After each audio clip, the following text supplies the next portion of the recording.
پوجا کے مرکز بنا لیے، سجدے قبروں پہ، طواف قبروں پہ، نظر قبروں پہ، نیاز قبروں پہ، ذبح قبروں کے لیے، مردے کو پکارنا، مردے کے سامنے سوالی بننا، مردے کے لیے رونا، مردے کو راضی کرنے کے لیے چراغ جلانا، مردے کو راضی کرنے کے لیے پھول چڑھانا، مردے کو راضی کرنے کے لیے چادریں چڑھانا، مردے کو راضی کرنے کے لیے گھٹنوں کے بل، ہاتھوں کے بل، جانوروں کی طرح رینگتے ہوئے قبر پر آنا، مردے کو راضی کرنے کے لیے۔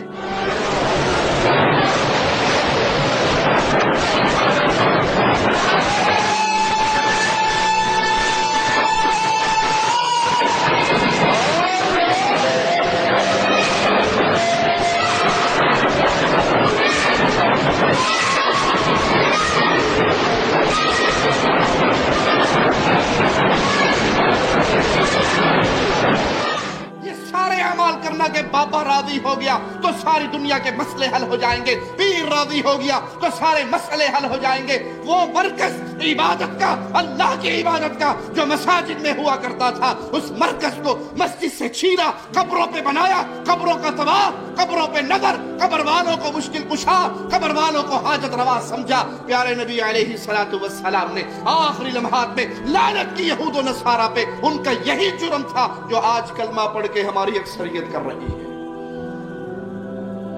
اشتد غضب اللہ علی قوم جعلوا قبور انبیائہم مساجد۔ اللہ کا غضب برستا ہے، اللہ کی پھٹکار برستی ہے، رب کی طرف سے لعنت برستی ہے اس قوم پر جو اپنے نبیوں کی قبروں کو مسجد بنا لیتی ہیں، عبادت گاہیں بنا لیتی ہیں۔